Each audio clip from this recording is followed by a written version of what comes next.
Hello and good day. Going to do another face-off today. Today we're going to call it the Battle of the Hollow Grounds. So I have got this. It's manufactured by P.L SCHMIDT, and I'm quite confident I've got that somewhere near. It says 20. I think it says 6/8, the little stamp, and it's called Dispatch. And on the back it says real German made, mark and hollow ground. So it's got a belly, but not much of a belly for a German hollow ground, I must say. I've had some that have got tremendously big hollows, like you can physically see them, visually see them even, I suppose. You can see the old Dispatch. Is it glinting there? It's quite clear in sort of real life.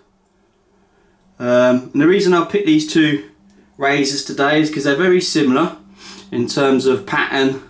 I don't like holding that side. Is it going to stay up? Not really. So, I just wanted to compare really. Sort of like, this is a traditional kind of German hollow ground. Like I said, not as big as belly as can be, but there's a bit of a belly. To be fair, it's not much of one. But the reason I picked this is because the first reason I saw it, I got it out of my pile. I've had it for a long time, just sat there. You know how it goes. And as soon as I got it out and tidied it up a bit, I was like, this is going to be a nice razor. And it's even called Special, and I can tell you now for nothing, I reckon it's going to shave pretty special. See, to me, these are the razors after the Sheffield generation of, sort of big clunking hollow grounds that they had to do from one side to the other. These were started to be made with, the hex machine, or at least the variants of it that come after. So they are a super hollow, and that's basically got nothing. It is just, ground all the way to the tip, and that's a Sheffield thing. I'm quite positive in saying that I'm pretty true. It's got a lead wedge, so whatever way you look at it, it's definitely kind of like an older razor. Here's the other side. And I've got one of my keepers, because for all the razors I've got, I'm a bit devoid of Sheffield razors, because I've just always loved Swedish and Japanese razors. I ain't got many Japanese razors, but I love my Swedish razors. So because I focused on that, I'm a bit devoid of Sheffield razors, so whenever I see a real nice one, I'm a bit sort of torn. I have to keep it. And what I did is, this is called an Osgar Special, and I forget where Oscar is. It's something to do with Kropp. I can't quite remember. I'll have to have a bit of a read up. So I've got a keeper that's a C. Myers, and it is C. Myers because I just checked, and that's basically the same razor as this. Zero sort of belly and everything. It's a bit smaller, and if you look at this, look, it's just got a lovely little smile on it, and I'm a sucker for a smile. I really am. I really do like my smiling razors, especially on hollow grounds. This is a super thin hollow ground. So, well, I can tell you now for nothing, it's made with good steel. Whether it's Swedish or I can't tell you, but I know that Oscar's affiliated with a good brand because I can remember studying it years ago.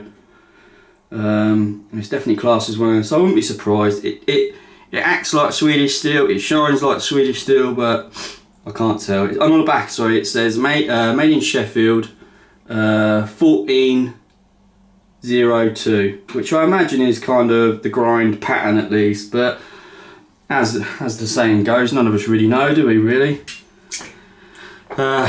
Just shaved with the old Captain Fawcett soap. Got the old Kent, sorry it's just really wet, Kent BLK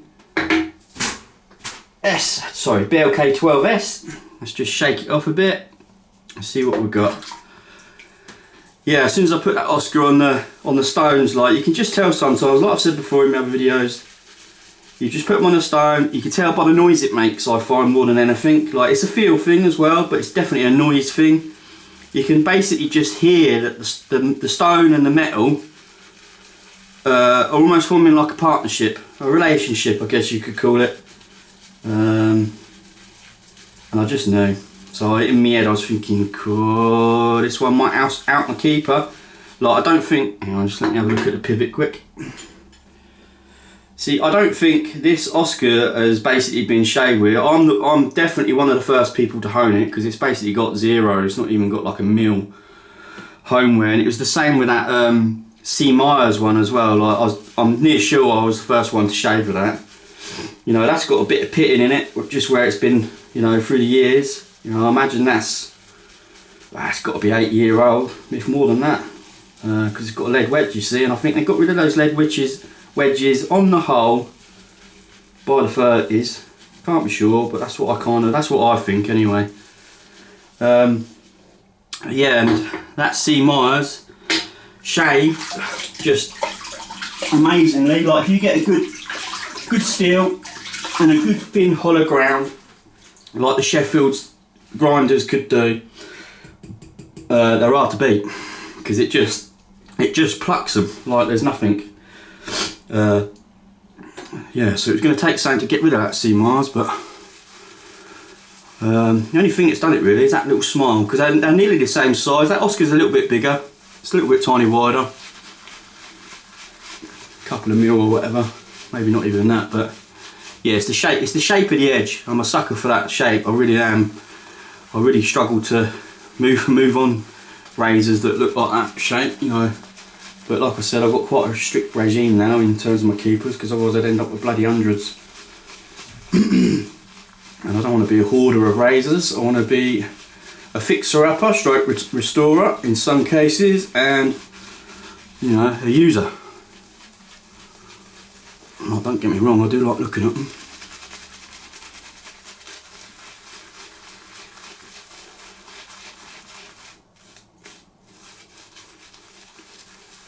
How are we doing? It's a tiny bit dry in it.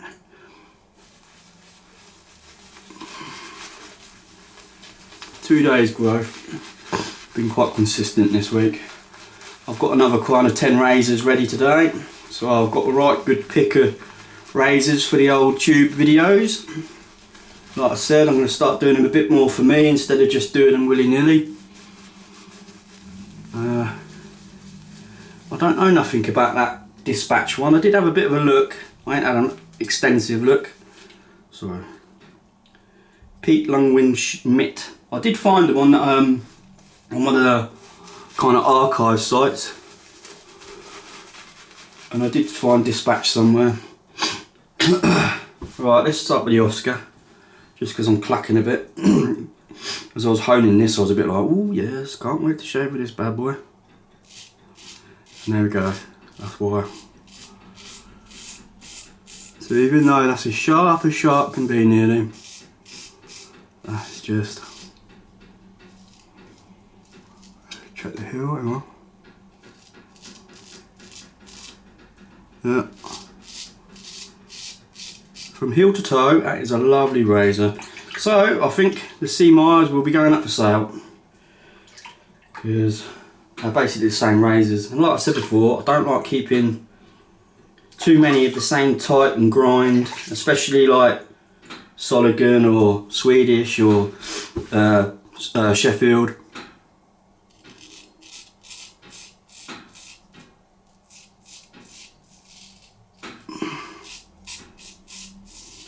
Yeah.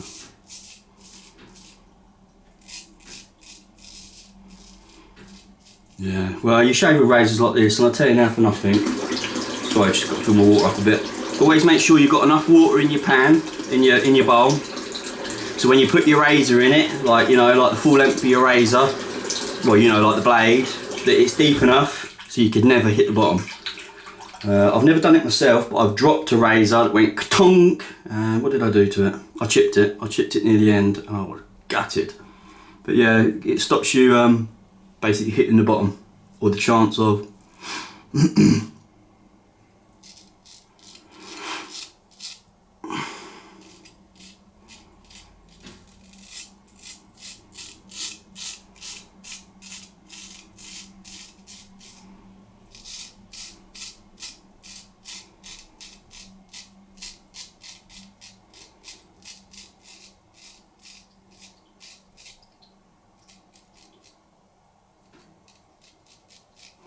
Yeah, like I said, can't confirm that it's Swedish steel because it don't say it on it, but it certainly acts like Swedish. That's like shaving with like a real good MK31, MK32, because you know the size of being MK32.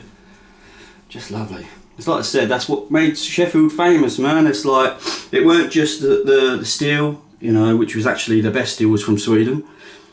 It was the grinders. That's what made it special. Like it's the skilled men, basically. I'll just put a little bit more side bias absorbed in it.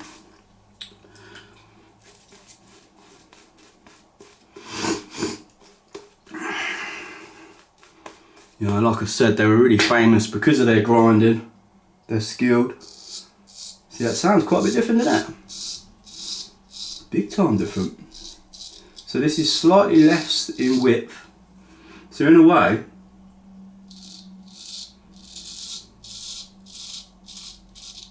if you're going to use that shave's lovely as well. If you you know, in a way, you'd say that'd sound less because it's got less width to it. So it's got less spring in it maybe, but that's a bit louder.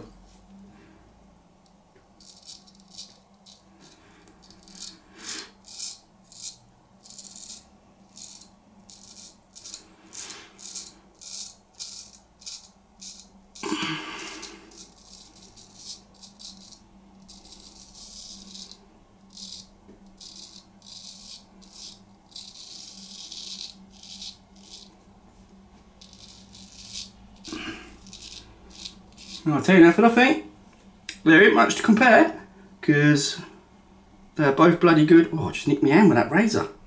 Cool, that's the first time I've ever done that. Yeah, there ain't much in it. That's a very good razor. It took me a little bit longer to get the edge set on this dispatch. Oh, I just nicked my hand. Seriously, that's the first time I've ever done that. I had to put a little bit of pressure on the heel. By the time it got to the J-nut, it was kind of alright. You didn't have to apply too much pressure. But up to sort of like the 8,000. I've got an 8,000 Shapton now as well. I've got one kind of nearly half price, so I couldn't refuse it. So the edges should get a tiny bit better because of that. Not that it was a problem going from 5 to 12, I found, but this is my first batch with the 8. And it felt a little bit better, if you know what I mean. And it was definitely a little bit shinier by the time it got to the 12. These are all my new stone, my new J-nut edges. And what I've done with this batch is I've used no slurry whatsoever, and all I've done is refresh the J-nut top with my little diamond plate that's like a fine diamond plate, and then I've got it. You don't really make no slurry from that stone, to be fair. You'd be at it for like minutes trying to get a slurry with that like diamond plate. It is definitely a hard stone. If I use that diamond plate on my old J-nut, you get quite a bit of slurry up, and it's like a really beautiful avocado colour. And that can help you indicate from the mine it was from, but I'm not that clued up on the J-nuts. Like I said, I got brought up on the synths. I've only really moved over to the J-nuts, well, the naturals. Yeah, so this is the first batch without any slurry, just straight from the 12 to the J-nut. Nice, clean, fresh, watered edges, if you know what I mean. And straight away, I've noticed you've got like less frostiness, apart from my a CV that I sharpened on it. That still had like a real frosty edge. And I think that's to do with the steel, personally. Yeah, so I've done that. Oh God, I'm bleeding. Sorry, I keep saying today. It's because I'm getting distracted with my little cat. So, where was I?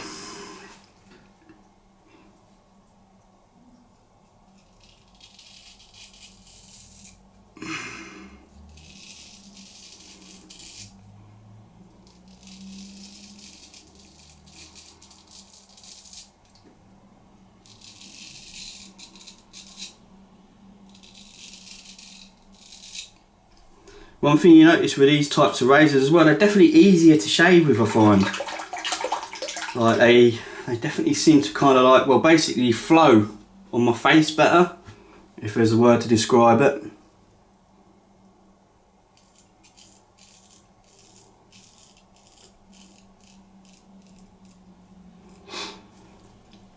And the reason I've used no slurry and whatever on this is to basically test the consistency of the stone. So the next batch I'll do it with slurry and just see, and I imagine I won't be able to tell any difference.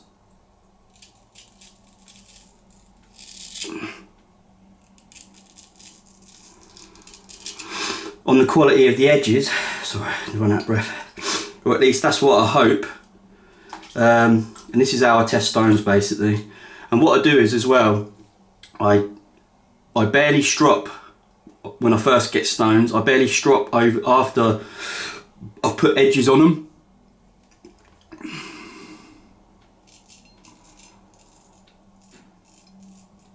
As basically I read years ago that if you really want to test your stone, you're meant to put your edges, put your metal on the stones and kind of shave with it. Because if you have to use, you know, especially pasted strops a lot afterwards, it's not the stone, is it, that's getting the nice edges and whatnot. And don't get me wrong, you could, I'm not saying that's any wrong or anything, but if you want to actually test your stone, you're meant to basically shave from it. So what I do is I do my edges on the JNAT or whatever stone it might be, my finishing stone, and then I'll probably do about, I don't know, 15 to 20 laps basically. Because you still need to strop. Well, you don't, because I know some people, I've read online and that some people, you know, they don't just go straight from the stone to the face. But I don't know why you do it, does it? But that's what I do. And then when I'm confident that the stone's good, I start using strops with a little tiny bit of paste afterwards, just because it does create a slightly smoother edge, I find.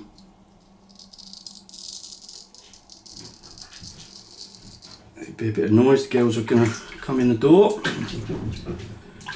But yeah, this batch is lovely though, I must say. Very nice.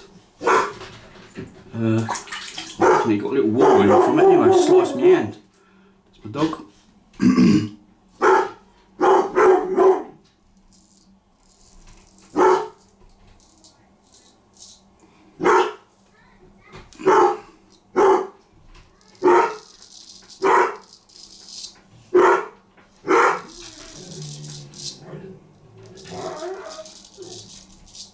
Excuse my dog. He loves a good bark at the door. It's about the only time he does bark, that and when he plays with my other dog.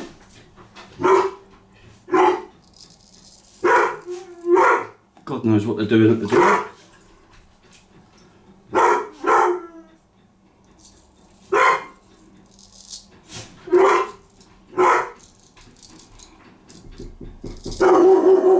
It certainly don't help. That certainly don't help when you're shaving with your dog barking like that. Right, well, lovely shave. Who's going to be the winner?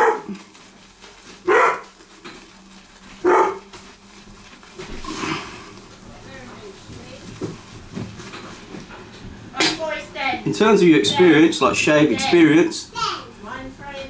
Yeah, I'm recording.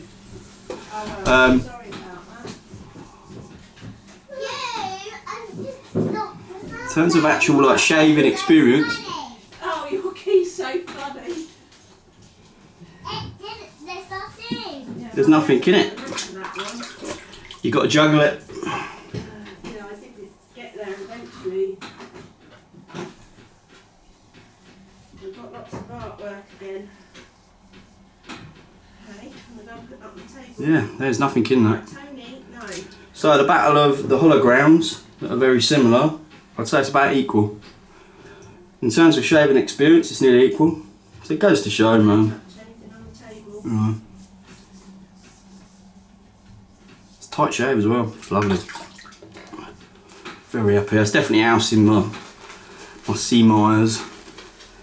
It's too familiar to keep both. Sea mires is in a little bit better condition than that, but I don't mind a few marks like that. Over the years of owning it, I'll get them out slowly. I might even get a little bit of 2,500 grit on it or something. one on the top of the spine's not deep, but the polish isn't touching it now. Yeah.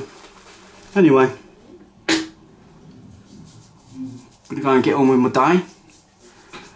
Hope you've had a good one, and I will possibly see you again soon. I'll see you later. Goodbye.